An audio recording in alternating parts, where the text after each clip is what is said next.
कमरा।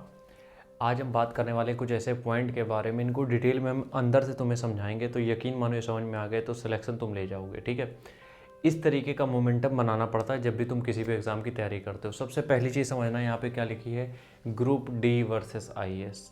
आपके दोस्त अगर ग्रुप डी की तैयारी कर रहे हैं तो कभी आप आईएएस क्रैक नहीं कर पाओगे। एक दो जगह हो सकता है ऐसा, लेकिन हर जगह ये पॉसिबल नहीं है।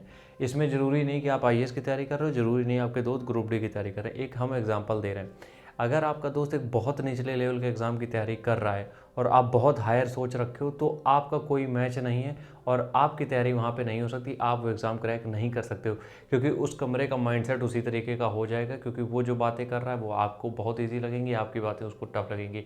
तो वो ना तुम्हारे लिए सही है ना तुम उसके लिए सही हो। ठीक है, तो इसलिए अपने ग्रुप को बदलो। जहाँ पे भी तुम्हें इस लग रहा हो कि यहाँ पे तुम्हारे लायक तैयारी हो रही है या तुम्हारे जैसे ही तैयारी हो रही, उसी ग्रुप को ज्वाइन करो। ग्रुप डी के साथ आप आईएएस नहीं बन सकते। पहली चीज़, ना ग्रुप डी बुरी है, आईएएस की तो बात कर नहीं सकते हैं। इसलिए हम किसी भी नौकरी को वो नहीं कर रहे हैं, बस एक बात बता रहे हैं कि इसका कोई वो नहीं है, मतलब कि आप साथ में बैठ के तैयारी कर रहे हो, क्या डिस्कस कर पाओगे आप ये बताओ। आप अपने कौन से ऐसे सोशल इशूज़ हैं या करंट अफेयर्स का कोई भी ऐसा इशू है जो वहाँ ग्रुप डी वाले बंदे के साथ बैठ के डिस्कस कर पाओगे, कभी नहीं कर पाओगे। इसलिए पहली चीज़ तो बिल्कुल भी मत करना। दूसरी चीज़ है किताबें। सबसे बड़ी दिक्कत आज भी यही आ रही है, पिछले 10 साल पुरानी प्रथा है किताबों का ढेर लगाने की। कम किताबें रखो यार, जितने लिमिटेड रिसोर्स रखोगे उतना ज़्यादा रिवीजन कर पाओगे। और यकीन मानो, तुम अगर ये लग रहा हो कि तुम सब कुछ पढ़ लोगे तो एक सब्जेक्ट में तुम्हें पूरा सब कुछ पढ़ने के लिए 8 10 12 साल लग जाएंगे। ठीक है, तो इस वजह से किताबें जितनी हो सके कम रखो। सिलेबस को देखो, तुम्हारे सिलेबस में क्या बोला उसी से रिलेटेड कंटेंट रखो।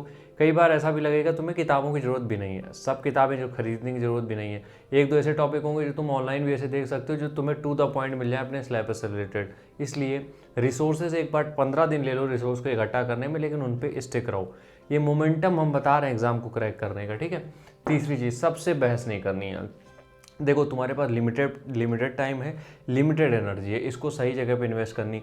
अब तुम्हारे घर के बाहर कोई अपनी गाड़ी पार्क करके गया, तुमको उसको पेलने चलेगा। ठीक है, या फिर हम ये कहें कि तुम अपनी घर की नाली की समस्या में व्यस्त हो। अगर इन छोटी छोटी चीज़ों में फंस गए तो तुम नौकरी को तो भूल ही जाओ बिल्कुल भी।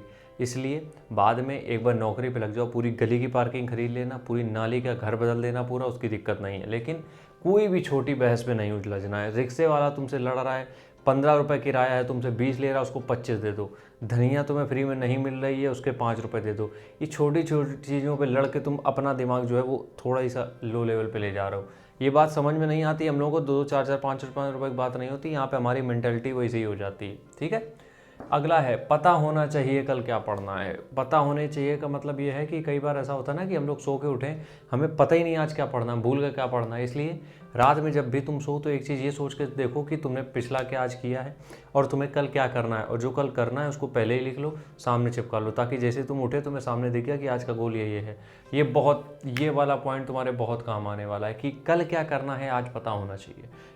अब वैसे तो लोग कहते हैं कल का कोई भरोसा नहीं, लेकिन इस चीज़ में भरोसा है। लिख के रखो, सामने चिपका लो, जो भी तुम्हें कल करना है आज चिपका लो सामने। सुबह उठो, तुम यकीन मानो तुम्हारे यहाँ टारगेट आराम से अचीव हो जाएंगे जो भी तुम्हारा है। लेकिन तुम सुबह उठ के वो बनाने बैठोगे तो फिर गड़बड़ हो जाएगा। ठीक है, अगला है मेडिटेशन। कोई ध्यान नहीं देता यार, कोई स्टूडेंट इस पर ध्यान दे ही नहीं रहा है।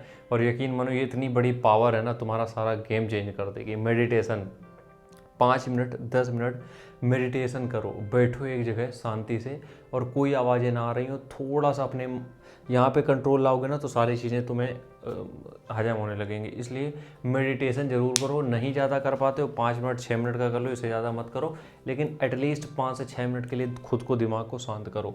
अगला है डोंट क्विट अ डे। अब होता क्या है कई बार कि तैयारी के दौरान 1 साल के से नीचे तो किसी एग्ज़ाम की तैयारी होती नहीं है। अब 1 साल 365 दिन होते हैं, हर दिन हमारा मूड चेंज होता है। पता लगे 10 15 दिन हमारा मन किया, अगले 5 दिन में मन ही नहीं कर रहा है। तो ये मत करना कि एक दिन की भी तुम पढ़ाई छोड़ दो। हाँ, ये कर सकते हो कि एक दिन कम पढ़ सकते हो, लेकिन एक दिन का भी गैप मत लाना। तुमने मान लो तुम 6 घंटे का रिदम तुम्हारा बना हुआ, एक दिन तुम्हारा नहीं बना, भले तुम उस दिन 2 घंटे पढ़ो, लेकिन बैठो जरूर बैठो, क्योंकि ये मोमेंटम अगर टूटा तो फिर यार तुम फाइनल तक नहीं पहुंच पाओगे। इसलिए एक भी दिन का गैप मत करना। रेडी फॉर सेक्रीफाइस अगला पॉइंट है। किसी भी तरीके के सेक्रीफाइस को बियर करने के लिए, फेस करने के लिए तैयार रहो, क्योंकि नौकरी हमने जैसे बताया तैयारी 365 दिन की होती है। 365 दिन आपको डेली घिसना होगा खुद को, और इस बीच में बहुत ऐसी चीज़ें आएंगी जो तुम्हें लगेगा हटाओ यार, पढ़ाई थोड़े दिन साइड में रखो, इसको कर लेते हैं, वहीं पे तुम गए। इसलिए किसी भी सेक्रीफाइस को हैंडल करने की क्षमता हो तभी तैयारी करना। पढ़ाई से जुड़ा ही एंटरटेनमेंट होना चाहिए। अब पढ़ाई से जुड़ा एंटरटेनमेंट कैसे हो सकता है? ऐसे एंटरटेनमेंट तुम खैर नहीं बोलेंगे, ये गलत वर्ड का यहाँ पे यूज़ कर लिया मैं, उसके लिए सॉरी। यहाँ पे तुम ऐसे टीचर्स को फॉलो करके रखो जो तुम्हें मोटिवेट करते हो। संदीप माहेश्वरी की हम बात नहीं कर रहे हैं, हम यहाँ पे बात कर रहे हैं अवध ओझा सर की, विकास दिव्य कीर्ति सर। ये इस तरीके से सर जो हैं, जो तुम्हें एक्चुअल मीनिंग बताते हैं कि असलियत में तुम्हें कैसे पढ़ना है, क्या करना है। इनको सब्सक्राइब करके रखो, इनके जितने चैनल उनको सब्सक्राइब कर के रखो, तो अगर तुम यूट्यूब पे जाओ तो तुम्हें यही कंटेंट मिले, दिमाग ना तुम्हारा इधर उधर खराब हो फालतू में।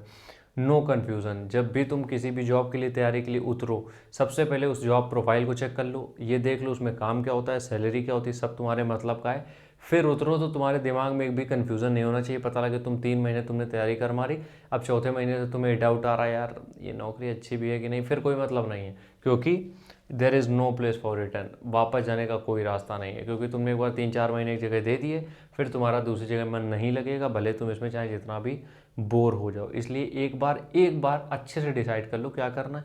जब डिसाइड हो गया तो उस पर लगे रहना है, फिर चाहे 6 महीना लग जाए, चाहे 8 महीना, चाहे 10 महीना। इसी तरीके की वीडियोज़ हम अब लाते रहेंगे इस चैनल पे। कल फिर मिलते हैं एक ऐसे ही टॉपिक को हम लोग डिस्कस करेंगे। तब तक के लिए राम राम, जय हिंद।